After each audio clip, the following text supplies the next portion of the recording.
You're listening to Graphic Novel Explorers Club podcast, an audio book club. Graphic Novel Explorers Club, welcome you are. Thank you, Master Yoda, and greetings, explorers. I'm one of your hosts, Grand Moff Dennis. And joining me from the Forest Moon of Endor is the writer of Yub Nub himself. Obi Johnny. And from Tatooine, partially frozen in carbonite, Jake Solo. Today, from a galaxy far, far away, we are discussing Duel of Fates by writer Colin Trevorrow and artist Andrew Weingarner, Ph.D.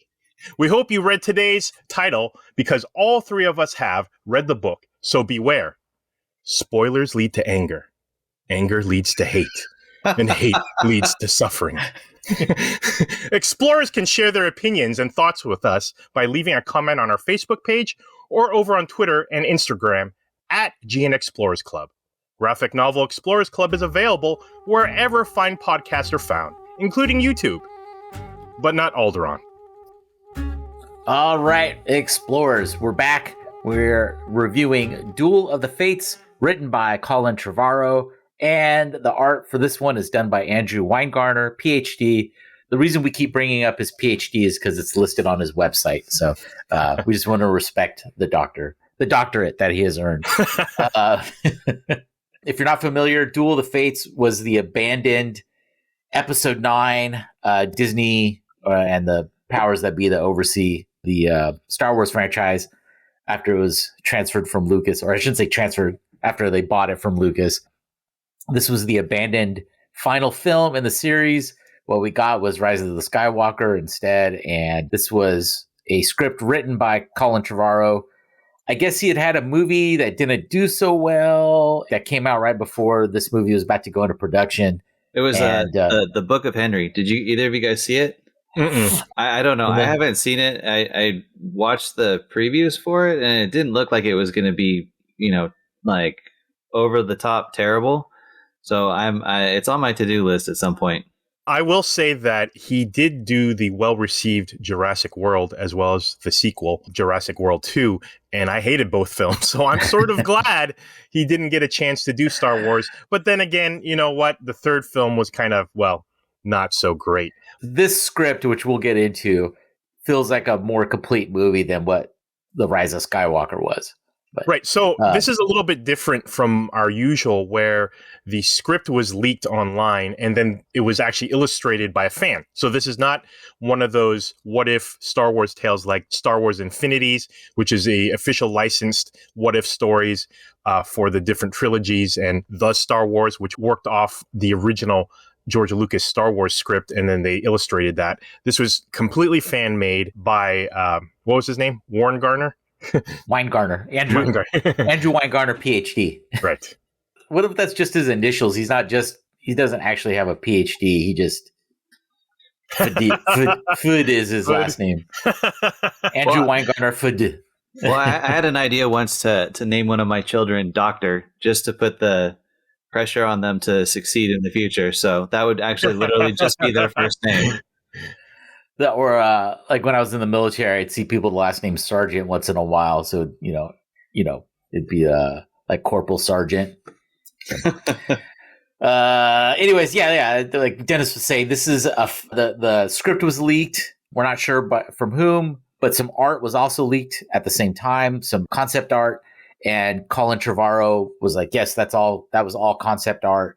So it seems like the script is legit. I guess there was some back and forth on if this was legit at first, but it has since been confirmed to be the actual working script that they were going to use for the film. One thing I wanted to bring up is the art in this is not, you could tell it was done very quickly. He did this over the course of a year, starting, I think, at the beginning of 2020, around the time of the pandemic. And it's been updated recently as of when we're recording this, which is April of 2021. And I sort of I don't care about the art. It's more about the script getting its service and the visuals going along with that. We've, for lack of a better term, I guess, have not been kind to some amateurish art in past comic books that we've reviewed. So why is this one okay? You know what? I think it's okay because it's made from love. He's trying to, relate the script into a comic book form, which is a task in itself. So not only he didn't just harvest the script, you have to edit and pick what you're going to choose to be visual and what you're going to put in the word bubbles. So I give him a lot of props for that. Frankly, I wish I could draw this well, only because I mean, at least the actors are recognizable. The scenes are dynamic. Is it going to win any awards? Probably not, but way better than I could do. And honestly, you could tell it's a labor of love. He did it in his free time, and I'm willing to give a pass for that. Okay. Fair enough. So for the listener, we recorded this once. We're recording everything remotely. We had some sound issues with the original recording. So we're taking a second pass at this. And we didn't talk about that the first time. And as I was reading this again, I was like, yeah, why are we've shredded some books because the art wasn't, up to snuff. And so yeah, that was kind of in the back of my mind when I was looking at this. Well, and to be fair, most of the time we shred the art because it's ridiculous with the graphics and, being too bloody, or it's too much TNA, obviously, male gaze kind of stuff.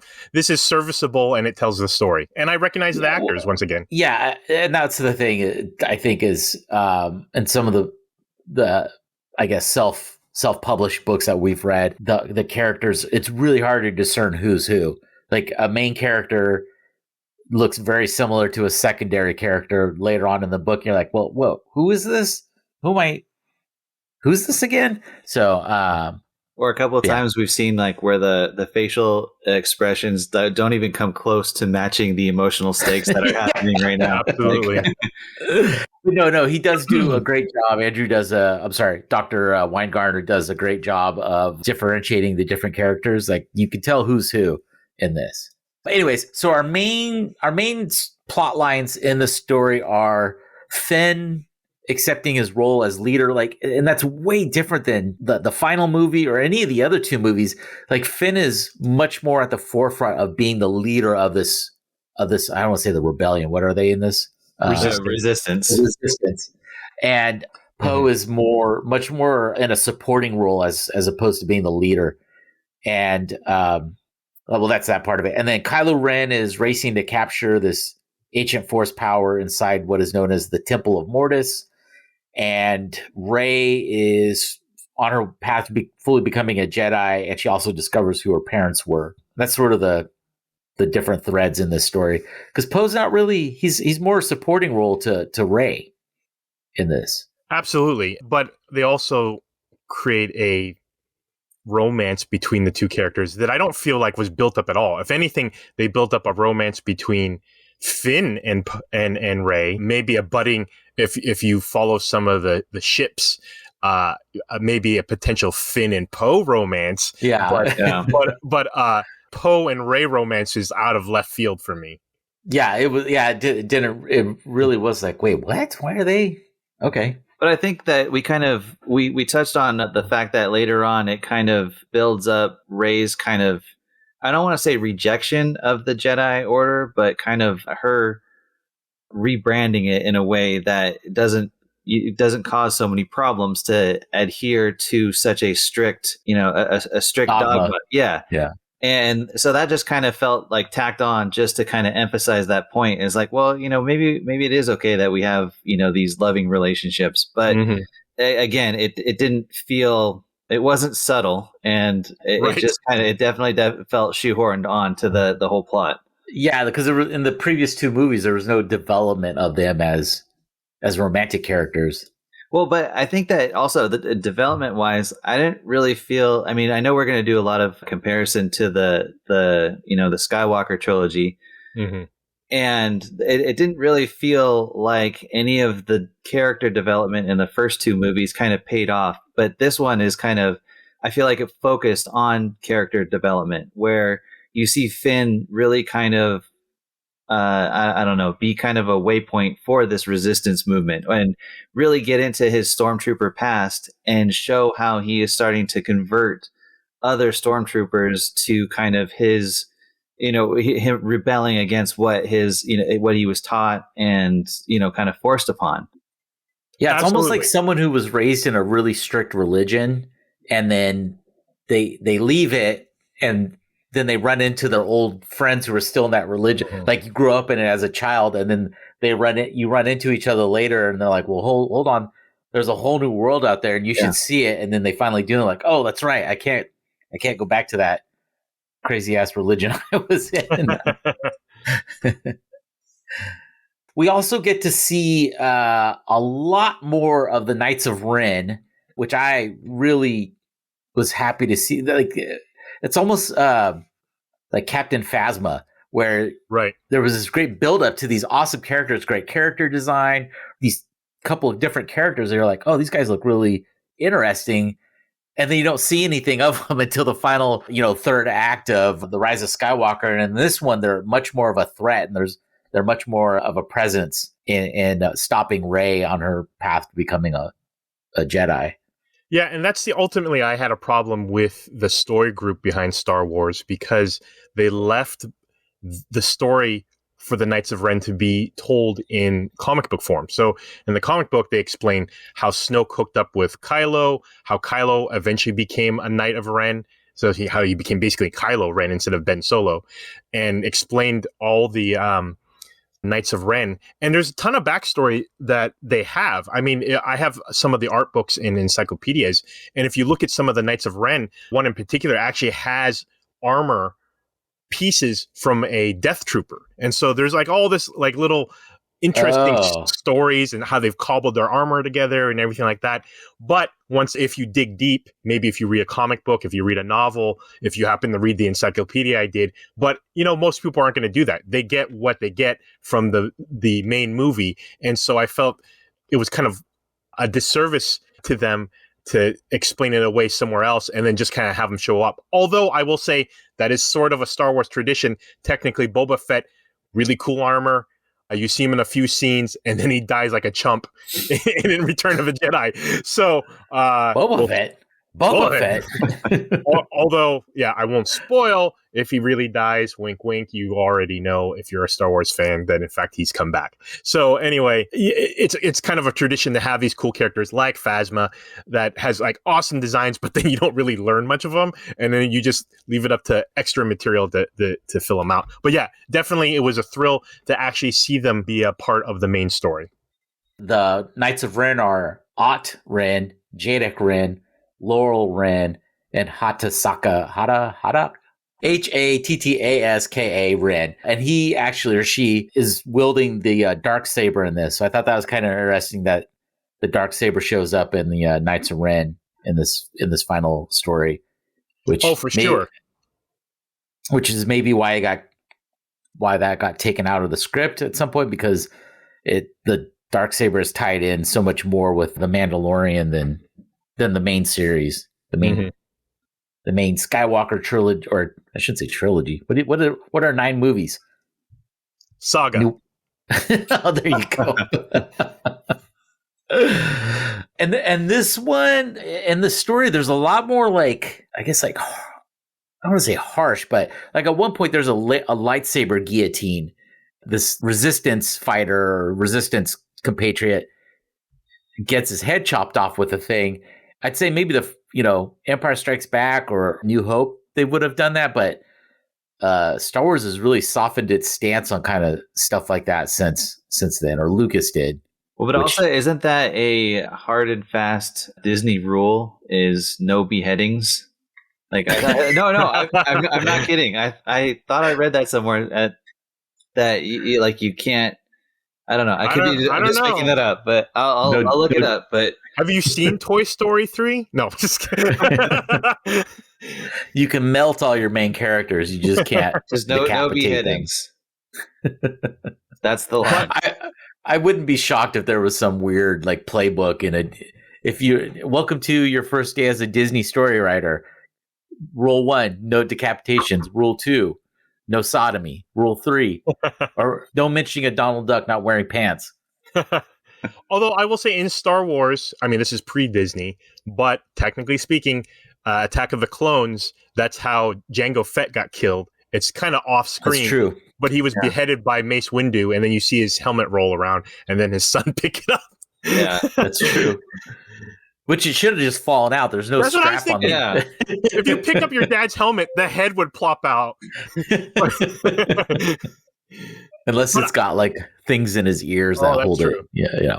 Although I will say that what I did like about how the scenes felt, they felt a lot more grandiose. Like when in the movies, traditionally, I mean, in terms of the last three movies, it's felt very intimate in some ways. Like the Resistance doesn't seem very huge, and you don't see these big like planet level fights. Here, you can really see how oppressive the First Order is. Yeah, the Resistance is much smaller than the Rebellion was. Like the Rebellion was, which is crazy because in both this movie or in Rise of the Skywalker and Duel of the Fates script, all of these ships show up at the end. So, there's several plot lines from this that are carried over into Rise of the Skywalker. I'm curious if Colin Trevorrow got any writing credit. I believe he did. Okay. I was like, I didn't look that up before. They did harvest some of the story plots from this, and some of them they wanted to use, but then ultimately it got cut. Oh, actually, it was filmed and then they cut it? Well, no, they planned it out. They storyboarded it. So, for instance, there's how he gets the holocron. He talks to this weird creature, right? And he actually, in the Rise of the Skywalker script, they actually had him go to Mustafar and meet this spider-like creature and try to learn about, dark side forces and that sort of thing. But they ended up cutting it. Okay. Yeah. And this, he goes, Rilo Ken, that's who we're talking about. He goes to get a holocron that's going to show him how to get to this Temple of Mortis, which is supposed to be like a central, powerful place where both the dark side and the light side of the Force convene.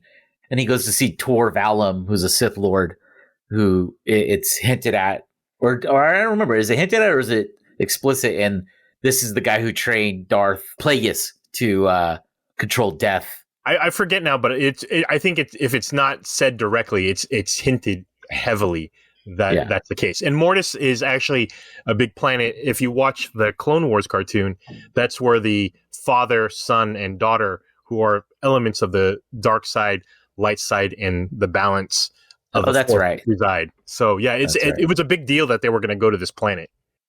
But they didn't. There's some other really cool stuff in this script too, and kind of going back to what you were saying, Jake, about Rey's reinventing it about how Jedi can't have any personal attachments to other people. They can't be in romantic relationships, stuff like that. They can't have kids because that can lead to fear, which can lead to anger and. Or whatever Yoda said at the beginning of this introduction. That was about spoilers, Johnny. Yoda / Dennis. No, yeah, that's what it was about.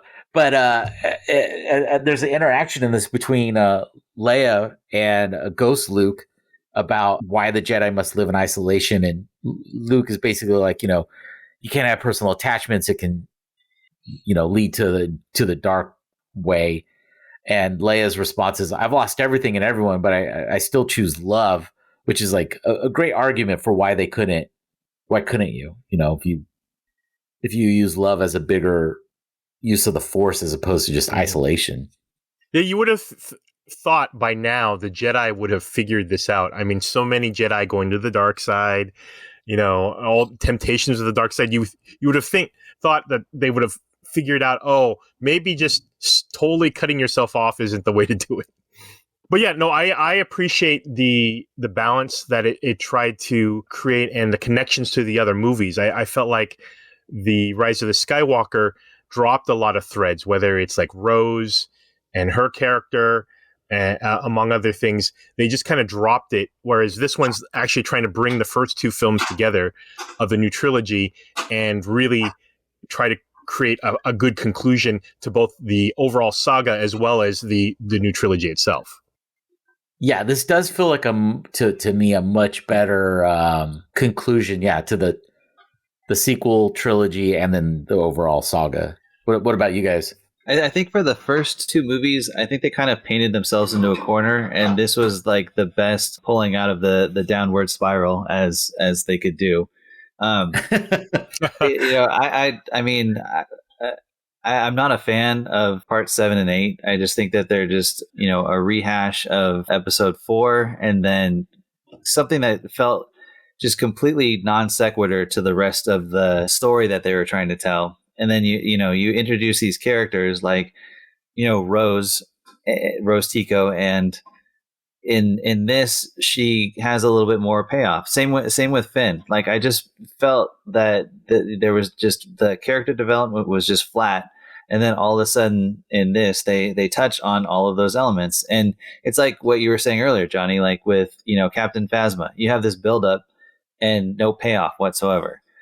And in this, I feel like we get a little bit of that. The only thing that I didn't like, I mean, there's a few things I didn't like, but I didn't like the element of everyone coming together, like having to holler at Lando to get his, smuggler armada to come in. Mm-hmm. To me, I don't know. I mean, the logical side of me always goes, what like the logistics would be to get that many people just moved in one place. Like, so even in the movie, I had a problem with that. And the Finn angle of getting stormtroopers to rise up against this new regime had such more emotional stakes for me, as opposed to just all of a sudden a huge armada comes in just to bail us out. Like, yeah. Well, and they had elements of that at Rise of Skywalker. If you remember, they met ex stormtroopers who had helped them on the planet where the Falcon had crashed. But I felt this way of introducing them, where he actually converts active ones. So those in the movie were just kind of like, oh, we finally fled the First Order. But this one, he's actively like converting them. Well, and this one bookends the episode 7 because, he sees a friend die in front of him, and they slaughter this village, and it messes with him. And in this one, a stormtrooper dies in front of him again, and and that sort of puts him on the path of like, okay, I need to go and talk to the other stormtroopers about not choosing this path. Absolutely. It brings that kind of closure to the Finn characters so much better in this script than what we got in the film. Same with Rose too. Like her character has so much more. You could tell they just brushed her off because they just didn't want to deal with toxic fanboys.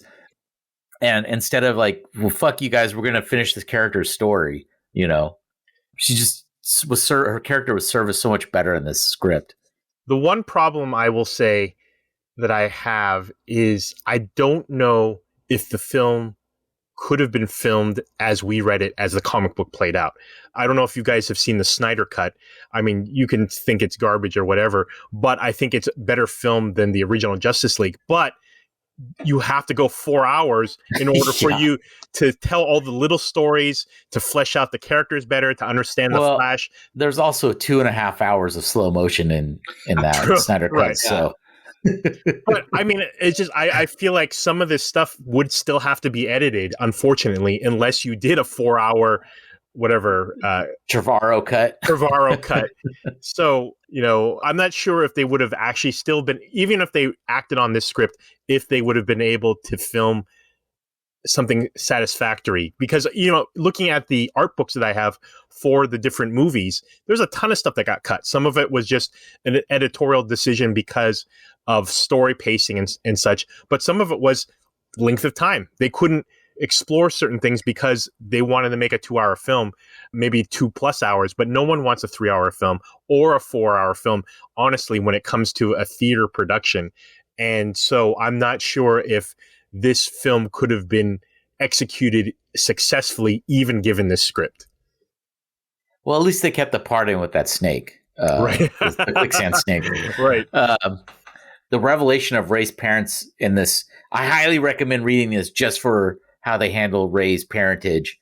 It was done so much better in the script. It's like, why didn't they just do this part instead of Palpatine's granddaughter thing, and that makes it easier for him to steal her Force juice and become that's young the thing again. Is that power still carries over into the Rise of Skywalker, but it makes so much more sense in this script how he learns this dark side power of basically Kylo does, of life draining, and then how it factors into things.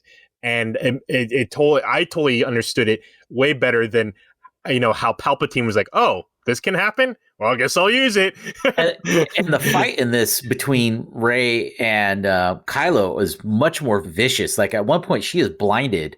He blinds her with a lightsaber, which I'm curious too if they had to cut that out because of what happens in Rebels to the Jedi in that. Yeah, I don't know. Overall, I enjoyed this a lot. It was fun to what might have been kind of history of Star Wars franchise.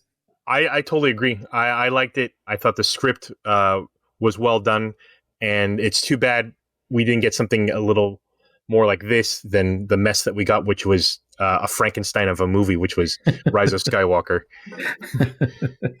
Yeah, I'm sure if you've already taken a deep dive into the fan fiction of Star Wars, lore, you've probably already come across this. But yeah, I definitely enjoyed it. I think it buttoned everything up a little bit, tighter than Rise of Skywalker. My other criticism is, Chewie in an X-wing. No, I'm not on board with that. Unless, because first of all, he wouldn't fit. It's like the line that Han Solo says, I don't think they had Wookiees in mind when they had designed her, and I don't. Yeah, I think the same thing with the X-wing. It would have been funny if the cockpit was like, instead of a regular X-wing, this one was like 3 X-wing cockpits glued together. So it was super long. Everyone would be like, "Oh, that is the weirdest looking." Like the what was the precursor, the Z95 or whatever to the X-wing? How funky looking that thing is! If you had something like that, just like this really stretched out. Like when you rent the limo for Lamborghini limo, where it looks weird because it's technically a Lamborghini, but it's 18 middle parts of a Lamborghini taped together to make a Lamborghini limo. The Mirthmobile limo from Wayne's World 2. Yeah. This would have been the X-Wing limo. Yeah. Oh, and I did very much like Hux is fanboy for his jealousy, and read it and you'll it's enjoyable. Yeah, Hux's character is a lot, I guess, kind of more fun in this one. Just like his jealousy comes through, and spoiler alert, he has Mace Windu's lightsaber in this, and it's interesting what he does with it.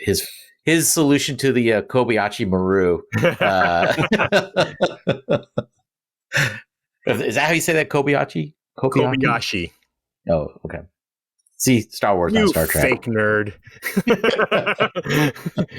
Wait, are people gonna flame us out because we just crossed Star Trek and Star Wars? For sure. That's why we haven't read any. That's why we haven't reviewed any Star Trek comics. I'll have you know, I am a Star Wars and Star Trek fan, and I have read plenty of Star Trek comics and Star Wars comics. So yes, and he's written several body Dr. Troy and Dennis scripts, and don't forget Dr. Pulaski. You're the broccoli of our group. Wasn't that the guy's name who would he had the holosuite addiction? Yeah. Whoever had to go in and clean those holo rooms was like, this place is fucking filthy with jizz. All right.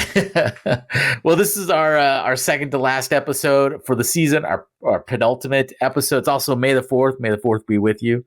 Dennis, if people want to listen to the show, where can they listen? Or if they want to follow the podcast, where can they follow it? You can follow us on Twitter and Instagram at GN Explorers Club. All right. We'll be back in 2 weeks with our season finale. Definitely go check out the Duel of the Fates. We've got a link to it on our website. It's fun. It's a fun read. The Force will be with you always. Toast. Toast. Toast. Toast.